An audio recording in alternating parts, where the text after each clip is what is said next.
Hey, what's up? Hello. If you're new here, my name is Kayla and you are watching Kayla's Bookish Vibes.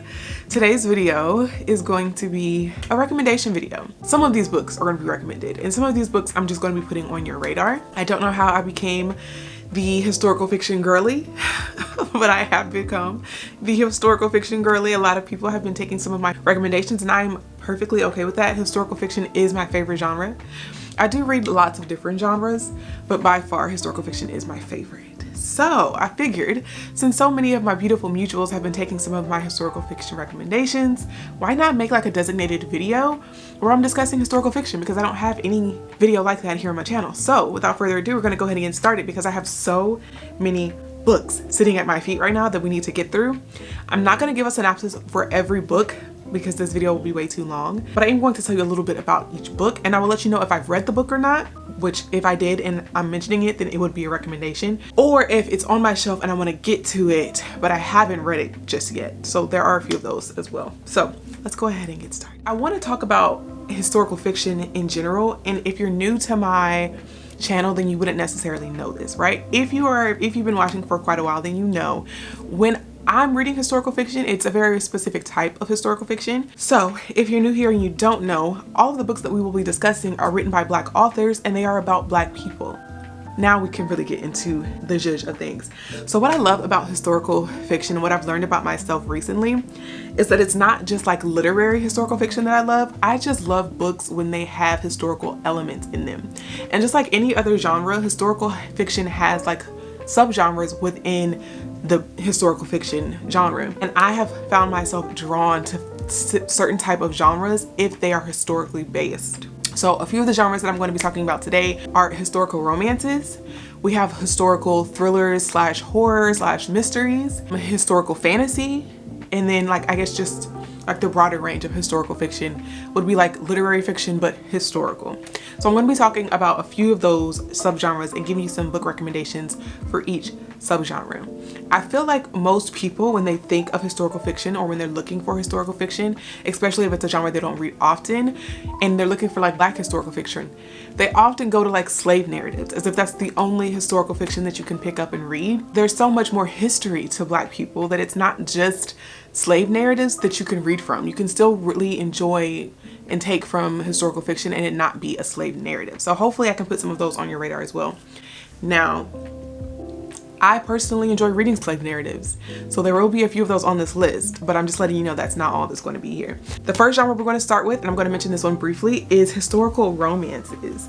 Now, if you want to get into historical fiction, but you don't want to read one that's like super heavy, or that's going to just make you a little depressed, which sometimes historical fiction can do that, right? Our history as Americans isn't lovely. If you're not looking for historical fiction that's going to weigh you down and you want something that has historical elements, but it's still going to make you happy to read, I would recommend historical romance. I've got two series here that I'm going to mention briefly. The first one is like a period romance, and this is a series by JJ Mcavoy. The Dubell series, I ate it up. It's a series of two sisters and a best friend. So I think these two are sisters, and this is like a best friend of the sisters, and they all find love. I absolutely loved this whole series. I think my favorite book of the three was Hather. I actually think I did a reading vlog on this series when I read it. I will leave that link down below. But these were so good. They were a good time. There's no traumatic experiences happening in this book. Nothing that's going to weigh you down or make it super heavy for you. It's just three Black women falling in love and being loved correctly. And I absolutely loved this series. Highly recommend this one if you're just looking for like a hee-hee, good time, good feels. Not a lot of spice. It's just really cute and fun.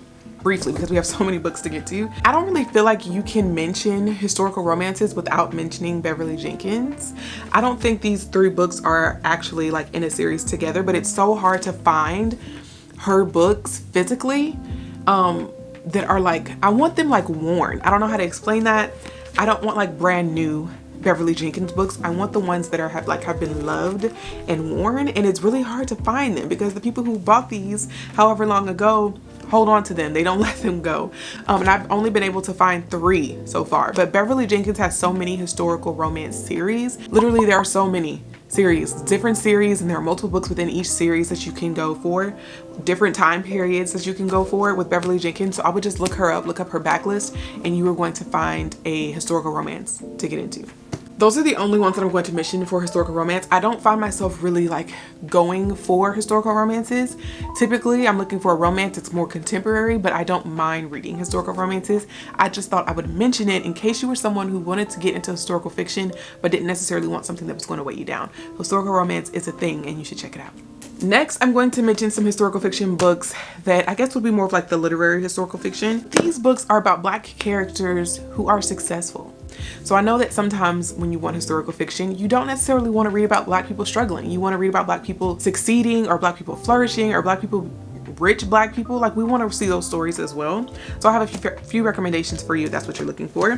The first one is going to be a YA, and that is The Davenports by Crystal Marquis. This is actually a duology. There's another book in this series. I haven't picked up the physical copy of that book. I did receive it as an ARC, but I haven't gotten the trophy for my shelf just yet. I loved the first book, The Davenports. It was so good. It was like a breath of fresh air to read about this successful Black family. They own a carriage company, and they're successful. It's two sisters, a brother, and then a best friend of the sisters, and it's just kind of following each of their lives as they come of age in society. And I loved it. Absolutely loved it. They're so well taken care of, but race isn't neglected in this either. So it's not like it's something that's being ignored, which I feel like sometimes in historical romances such as these three, race is ignored completely in these books, right? It's not even really addressed at all. So you're literally just living in a la la land type of thing. Race is still very much present. This is historical fiction, and they are successful and they're well-to-do, well-off financially, but it doesn't negate the fact that they are still Black characters who have to deal with things that Black people did during this time period. So really enjoyed this. It is YA though, so again, it's not going to be like super heavy, and the family here is very successful. Next, we have The Sable Cloak by Gail Melissa Grant. I read this book this year and I absolutely loved it. I can't stop thinking about it, actually. The family in this book is also really successful, who pull themselves up by their bootstraps, and they make a thriving business for their family, and not just for one family, but it kind of follows the family as it grows and how each member of the family is affected by different things, and then how in the end they all have to come together. But this is another book where if you just want to see Black people thriving, Black people succeeding, this is a book that you're going to want to pick up. And another historical fiction book I recently read, probably like a couple of weeks ago, was The Great Man. I will also put that here on the screen. This is like a retelling of The Great Gatsby. We are following Charlie, and he has just moved to Sugar Hill, which is in California, and we kind of follow him as he gets to know some of the residents of Sugar Hill. I absolutely love that book, and I highly recommend it, especially if you're a fan of The Great Gatsby. And even if you're not a fan of The Great Gatsby, I think you will still really enjoy this book, because the author, like, there are hints of The Great Gatsby, but she really made this book its own thing. She gave it its own story, and I absolutely adored it. I loved all of the historical figures that she threw in there. So you're really getting to see some of the great historical people that were in this time. And I loved how she sprinkled them throughout the book. They didn't necessarily have like large parts in the book. They were just kind of briefly mentioned, and it was very glamorous. I absolutely loved it. Final book I'm going to mention, I guess in like this subgenre of historical fiction where Black people are succeeding. I read this book at the end of last year, and I believe it came out in 2024, but I don't own it physically. I remember receiving this as an ARC, and it is called All We Were Promised by Ashton Lattimore. I will put the cover here on the screen. Now this one is kind of, it's kind of both, right? So race is not ignored in this historical fiction either. So we do have an enslaved girl who escapes, but she is being helped by a very successful and prominent Black family who were not enslaved, who own their own catering business, I believe. And with their help, she is able to improve her situation. So I do recommend this book as well, even though one of the characters was once enslaved. It's all about her escaping that, coming out of that, and improving her life with the help of a Black family that was already doing just that. We're going to get into some historical thrillers, historical mysteries, historical horror novels. Okay, I don't know what it is, but I have discovered that I absolutely love that subgenre of historical fiction. If it's a historical thriller, a historical horror, I'm here for it, and I'm going to read it. So I'm going to give you a few of my recommendations. All right, so if you are not new to my channel, if you've been here for a while, then you know the very first book I'm going to mention is going to be The Reformatory by Tanana Reed Dew. This is one of my favorite books in life, like ever. It's one of my favorite books. This is historical horror. Read it. Just read it, okay? If you don't read anything else, actually you need to read other books in this video as well, but you need to read this one if you haven't already. It's a chunker, it's pretty thick.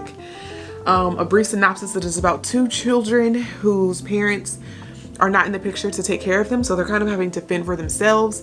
It's a brother and a sister. The younger brother is sent to a reformatory school after doing something that is deemed inappropriate, and his punishment is obviously does not match the crime that he committed, so he's sent to the reformatory school. This is heartbreaking, okay?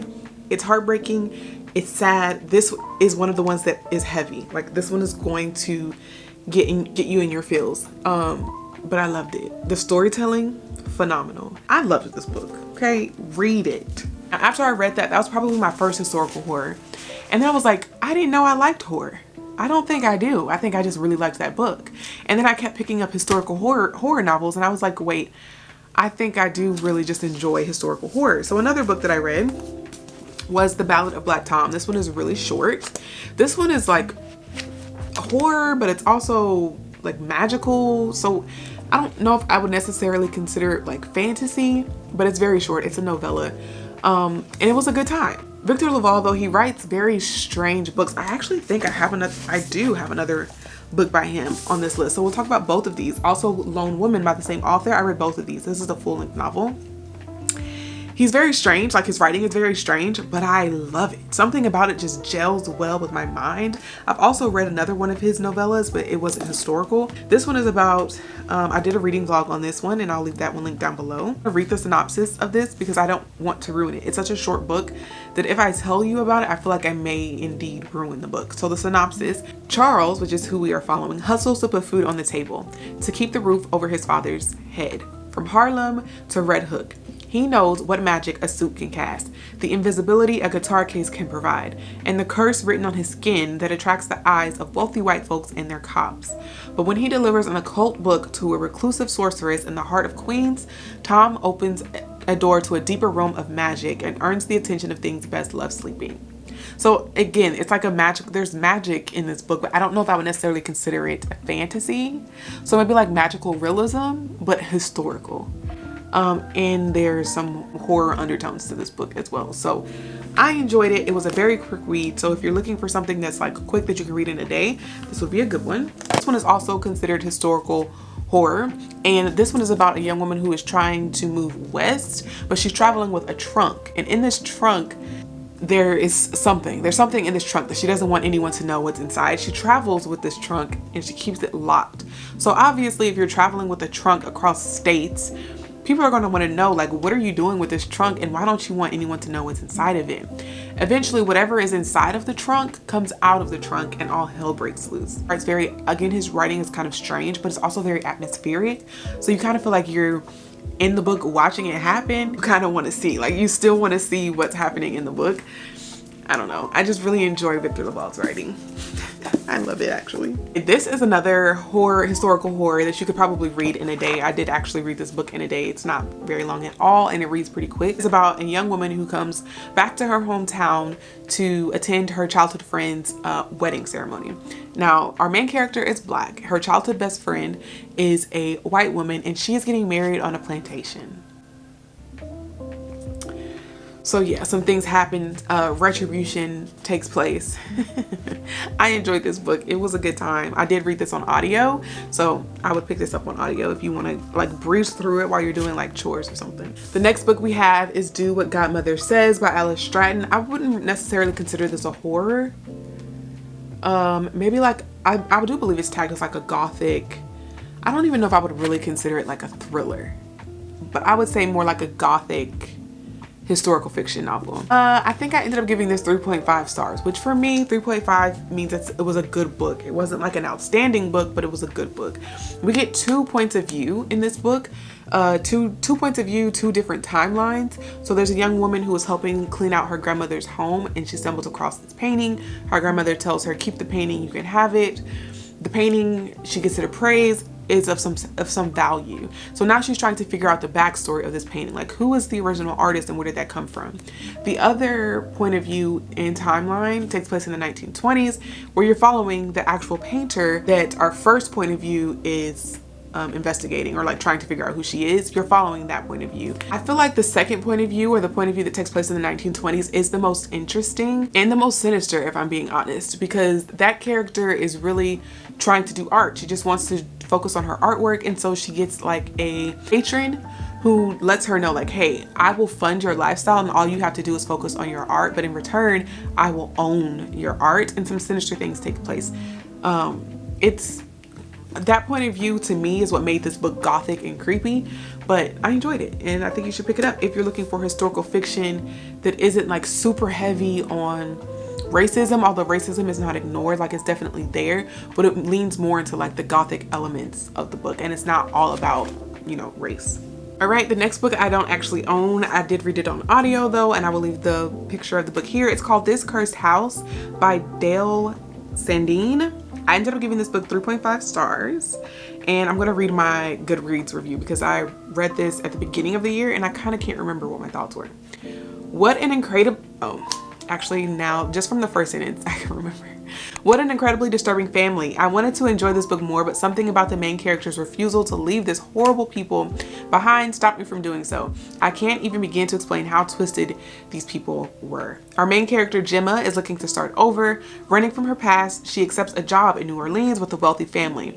Unbeknownst to Gemma, this family, who is black but looks white, is cursed. It's a Southern Gothic novel, y'all, and ish gets weird. Extremely atmospheric, this book discusses racism, colorism, slavery, family trauma like you've never seen before, and self-discovery. I can see this being a perfect read for the summer months, but would highly recommend you save it for the spooky fall season. So I believe in the book, like the setting is in the summer, it's very hot, and again, this is like an atmospheric read. I felt like I was in the book. I felt like I was in New Orleans in the summertime, sweating my edges out. Could definitely still enjoy this book in like the spooky fall season. There are ghosts involved, and yeah. I just remember thinking, Gemma, girl, you need to go. Like, why are you still here? Obviously, she was still there to move the plot along, to move the book along. 3.5 stars, like I said, 3.5 to me means it was a good book, maybe not an outstanding book. And honestly, you may think it's outstanding. You should still read it. I think I was just so annoyed by our main character not leaving that place that's what made me give it a 3.5 stars. But in the end, it was a good book. I think you should read it. I think those are all of the horrors slash thrillers slash mystery. There are some mysteries that are like historical. So if you're into like cozy mysteries and you want to read like historical cozy mysteries, I guess I can't recommend them because I actually haven't read them. But the Canary Club mystery series, I'll leave those here. And then the Harlem Renaissance mystery series, I'll leave those 3 books here. So these are like cozy mysteries. If you're into that and you want to read a historical fiction version of that with black characters, you can check those out. All right, next we're going to dive into some historical fantasy. Now these are going to be some books that I haven't read yet, but I have them on my shelf. And now that I realize I really enjoy other genres in general, but I love them even more when they have historical elements to them, I really need to get to these books. So these aren't necessarily recommendations because I haven't read them yet. This is me letting you know that they exist and putting them on your radar. I guess we can start with the one that I actually have read. So this one is a recommendation, and that is Daughter of the Merciful Deep by Leslie Penelope. It has the deckled edges on this book. I don't know if you can tell. I love that. The flop on this thing is like amazing. I read this time last year, I believe, and it's YA. This is YA. Our main character is very young. She makes young decisions. I'm going to read the synopsis for this one though because it's been quite a while since I've read it. Jane Edwards hasn't spoken since she was 11 years old, when armed riders expelled her family and every other black resident from their hometown. Now, 12 years later, she's found a haven in the all-black town of Awanasa. We'll say Awanasa. But the construction of a dam threatens to wash her home under the waters of the new lake. It's clicking, it's coming back to me. Jane will do anything to save the community that sheltered her. So when a man with uncanny abilities arrives in town asking strange questions, she wonders if he might be the key. But as the stranger hints at gods and ancestral magic, Jane realizes she knows this man. Only the last time she saw him, he was dead. What I loved about this book is is that a spoiler? I think that might be a spoiler, so I'm just not gonna say it. There was an element of this book that I really enjoyed reading, and now, like, after reading that synopsis, I'm remembering why I really loved this book. I will just say the debate on religion that this can bring up was intriguing for me. Yeah, I loved it actually, and I need to read more about this author. I know she has other historical historical fantasy books. I will leave the one that I'm thinking about here. I can see the cover. I think it's called Monsters We Defy. I can see the cover in my head. I will leave the cover here. I haven't read that book yet, and I do want to get into it because I really did enjoy this one. This author also has a lot of Black fantasy in general that I need to get into because I really enjoyed her writing style with this, but that's another video for another day. That one was really good and you should read it. Next, we have, these books are like 5-star predictions for me because everyone that I know who have read these books have loved them. And anytime I ask for recommendations for a Black historical fantasy, these two books are always recommended to me. And that is Dread Nation and Deathless Divide. Dread Nation and Deathless Divide. Both written by Justina Ireland. I believe that this is a duology. I think there's only 2 books in the series and it is completed.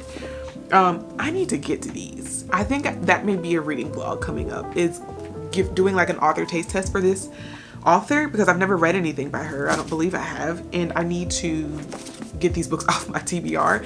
So I'm only going to read the synopsis for the first one. Jane McKean was born 2 days before the dead began to walk the battlefields of Gettysburg, Pennsylvania, derailing the war between the states and changing the nation forever. In this new America, however, the battle for survival is as political as it is personal, and the restless dead, it would seem, are the least of her problems. So I do believe there's like zombies in this, and I know that it's like post-Civil War, but like an alternative to that, I'm assuming. I haven't read it yet, so I can't really give you too much of a synopsis, but I am looking forward to reading this one. And I do think that I will soon be doing a reading vlog reading both of these books. I love when a series is done and I can just read the series all the way through and I don't have to wait for books to be released. So this, keep a lookout. This may be in a video soon. Next, another book by the same author, Justina Ireland, is Rust in the Roots. So this one I have not read either. And it says, it is 1937 and Laura Ann Langston lives in an America divided between those who work the mystical arts and those who do not. Ever since the Great Rust, a catastrophic event that threw America into disarray, the country has been rebuilding for a better future. And everyone knows the future is industry and technology, otherwise known as mechomancy? Mechomancy. I don't know. Not the traditional mystical arts. Laura disagrees. A talented young queer mage from Pennsylvania, Laura hopped a portal to New York City on her 17th birthday with hopes of earning her mage's license. I'm not going to read too much further because I don't want to, honestly, I don't want to know too much about this book. I kind of just want to read it. Oh, this must be YA. Oh, there's pictures in it.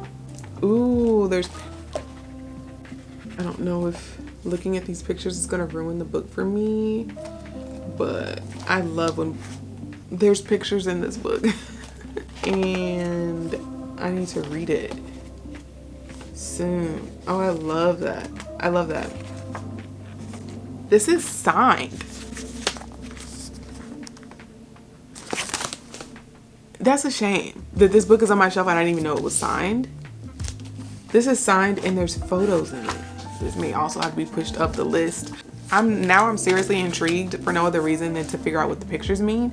But yes, I haven't read this book, so I can't recommend this one either. But this entire list is not just recommendations, but it's also letting you know that there are other genres in historical fiction that you can read from. So if you are someone who really enjoys fantasy and you want to start to dabble into historical fiction, why not try picking up a historical fiction fantasy? And this is one that you can check out. Check it out from your library, pick it up from a used bookstore, but that's on your radar. Next series I'm going to mention, I believe, is a trilogy, and it is called the Bones of Ruin trilogy. So the first book in the series is The Bones of Ruin.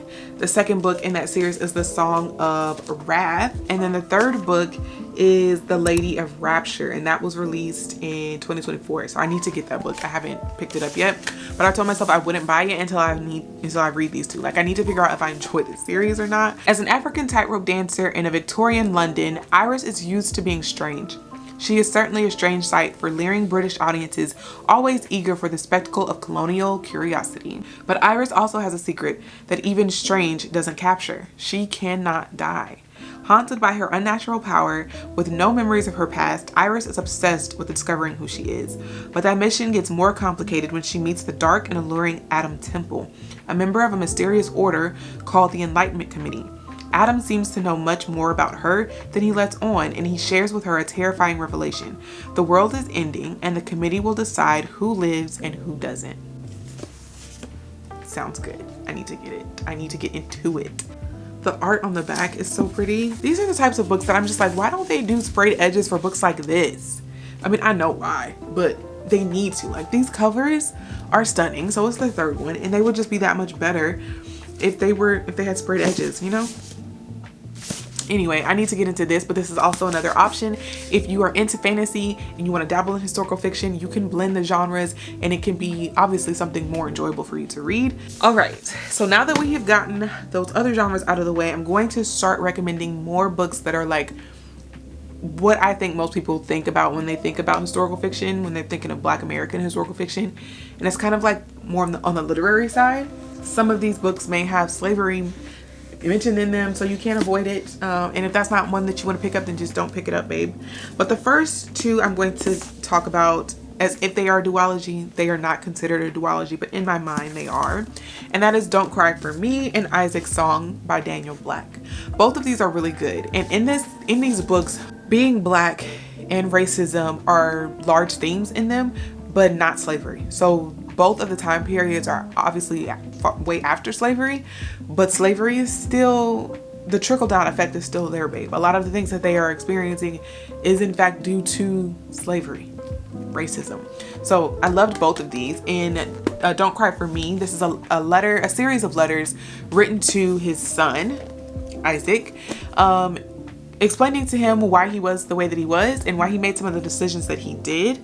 I enjoyed this book. This book made me cry. I did a reading vlog reading these books. I will leave that link down below.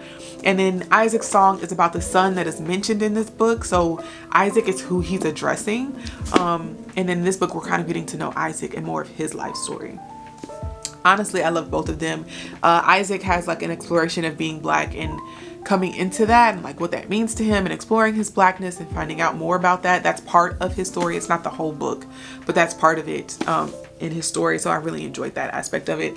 And then in Don't Cry for Me, Daniel is taking us back to like his childhood and what it meant to be a Black boy in the South during the time period that he grew up, and what was expected of them and what things weren't allowed of them. So really enjoyed both of these books. Highly recommend both of these. The House of Eve by Sadiqa Johnson. I feel like so many people have already read this book, but I had to mention it because it was one of my favorite books. When I read it, I don't remember what year I read this, but when I read it, it was one of my favorite books, if not my favorite book of the year. I'm pretty sure it was my favorite book of 2023. Almost positive. I actually got to meet Sadiqa Johnson and get my book signed. Is this the one that was signed? I got a few of my books signed by her, so I have multiple copies. Yes, on my birthday. She says, Kayla, happy birthday. It's all possible. That's what she wrote in my book. I enjoyed this book as well. We're getting two different points of view. I don't want to ruin this. In 1950s Philadelphia, 15-year-old Ruby Parcell is on track to become the first in her family to attend college, in spite of having a mother more interested in keeping a man than raising a daughter. But a taboo love affair threatens to pull Ruby back down into the poverty and desperation that has been passed on to her like a birthright. Eleanor, which is the second POV that we're getting, arrives in Washington, D.C. with ambition and secrets. When she meets the handsome William Pride at Howard University, they fall madly in love. But William hails from one of D.C.'s elite, wealthy Black families, and his parents don't let just anyone into their fold. Eleanor hopes that a baby will make her finally feel at home in William's family and grant her the life that she's been searching for. But having a baby and fitting in is easier said than done. I will say, because it's already on my list, so I'll go ahead and mention it now. Yellow Wife, also by the same author, is a good book to read before you read this book, because if you read Yellow Wife first and then go into the House of Eve, there's like an Easter egg in here that once you read it and you recognize it, you're like, oh, I love how she did that. It's not necessary though. Like, you could literally not read this book, just read this one and be just fine. But I'm just saying, it's more enjoyable, at least it was for me, to have read Yellow Wife first, and then I was able to notice the Easter egg in the House of Eve. So Yellow Wife is a slave narrative, okay? Born on a plantation in Charles City, Virginia, Phoebe Dolores Brown has lived a sheltered life. Shielded by her mother's position as the estate's medicine woman and cherished by the master's sister, she is set apart from the others on the plantation, belonging to neither world. She's been promised freedom on her 18th birthday, but instead of the idyllic life she imagined with her true love, Phoebe is forced to leave the only home she has ever known. She unexpectedly finds herself thrust into the bowels of slavery at the infamous Devil's Half Acre, a jail in Richmond, Virginia, where the enslaved are broken, tortured, and sold every day. There, Phoebe is exposed not just to her jailer's cruelty, but also to his contradictions. To survive, she will have to outwit him, even if it means making the ultimate sacrifice. This is a heartbreaking novel. There are some things that happen here that did make me, it messed with me emotionally. I had to set this book down. It's not very long. I had to set this book down. I think I just wasn't in the right mental space to read this book when I picked it up, but I just kind of like pushed through and forced myself to read it. So I didn't enjoy this one, which I don't think it's necessarily a book that you can enjoy. It's one that is necessary though. I did enjoy my reading experience. It was just a very emotional book for me to read. So this one is a slave narrative. Next we have The Filling Station by Vanessa Miller. I actually recently just read this one as well, and I will leave that reading vlog linked down below. I will leave all the reading vlogs linked down below. This one is about the Tulsa Race Massacre and how two sisters survived the ordeal and decided to rebuild their lives, like how Black Wall Street was rebuilt. I think so many times, if you even know about the Tulsa Race Massacre at all, because it's not something that they talk about in school, if it is something that you know about, we always seem to focus on the fact that this Black Wall Street was bombed essentially and demolished, destroyed, but we never really focus on what it took to build it back up. And I enjoyed this book because it does. It focuses on more so on the rebirth of this place and the less on it actually being dismantled. It does actually happen on page though, like the bombing of Tulsa, of the Black Wall Street, that does happen in the very beginning of the book, but the majority of the book is how these two sisters bounce back from that ordeal. That book is by Vanessa Miller, but so is The American Queen by Vanessa Miller. I enjoyed this one as well. This one is about Happy Land, which Happy Land is something that I didn't know about until I picked this book up and read it. It was a self-sustained piece of land where recently freed slaves kind of like built up this property to be self-sustained, right? So everything that they did was for each other. The food, the jobs that they did, the money that they brought in, it was all to self-sustain, like to be self-sustained. I absolutely loved this because I had no clue it existed, and it was based on a real story. So obviously it is fiction, so it's not like a bar for bar what happened, but the premise that it was built around was something that I had no clue existed, so I really enjoyed reading it. I also just really enjoy Vanessa Miller's style of writing historical fiction. If you are just getting into historical fiction, I think you should start with Vanessa Miller because it's kind of like a slow entry.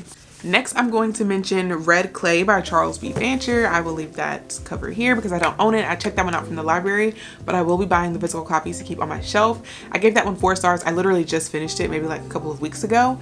4 stars. 4 stars. That is also a slave narrative. You get it from the point of view of a granddaughter who was listening to the story of her grandfather being told to her. Literally, the book opens with her attending his funeral. So we know right away that he has passed, and then she receives a visitor that has known her grandfather since he was a young boy.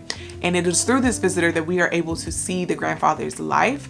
And he was brought up as a slave, but right when emancipation happened, he was still a child, I believe like 10 or 11. So we kind of follow him as he grows up post-emancipation proclamation. I loved how it followed not just his family, but the family that owned his family and how those two families separated, but also how they were connected. I loved it and I highly recommend.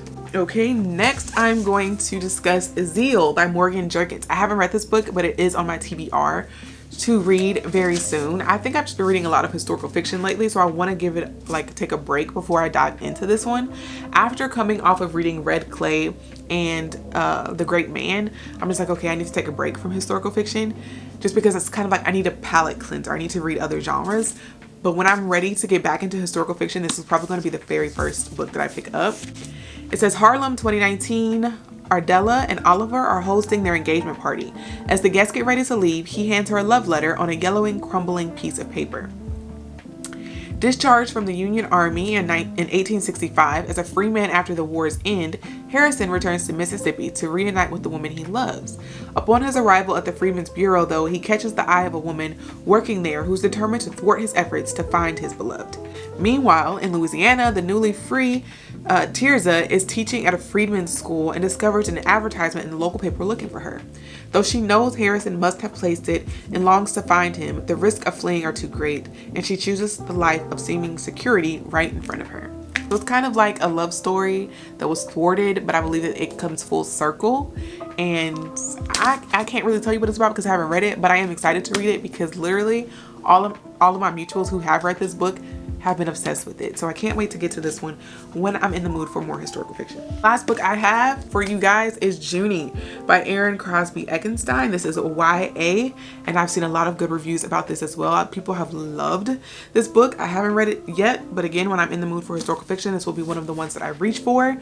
It says 16-year-old and enslaved since she was born, Juny has spent her life on Bellarine Plantation in Alabama, cooking and cleaning alongside her family and tending to the white master's daughter, Violet. Her daydreams are filled with poetry and faraway worlds while she spends her nights secretly roaming through the forest, consumed with grief over the sudden death of her older sister, Minnie. When wealthy guests arrive from New Orleans, hinting at marriage for Violet and upending Juny's life, Juny commits to a desperate act, one that rouses Minnie's spirit from the grave. Tethered to this world unless Juny can free her. She enlists the aid of Caleb, the guest coachman, and their friendship soon becomes something more. Yet, as long-held truths begin to crumble, she realizes that Bellarine is harboring dark and horrifying secrets that can no longer be ignored. So I'm excited to read it because, again, so many people have loved this book, and I've seen so many people comment on Caleb and Juny's love story. So I'm excited to get into it. Those are all the books that I have for you in this video. Is there more? Probably. There are so many more. And if you want to leave recommendations in the comments down below, they are welcomed, okay? But keep them historical. So we're talking historical mysteries, historical horrors, historical fantasy, just historical fiction in general, historical romances. Leave your faves linked down below or comment them in the comments down below so that we can all create a longer list of books that we want to read. Thank you so much if you made it to the end of today's video. I hope you found something that you are interested in, something that you were able to add to your TBR. Don't forget to like, comment, and subscribe. And if you made it to the end of today's video and you want to let me know that you stuck around to the very end, please leave this emoji to let me know. That always helps out my channel. I will see you guys in my next video. Bye.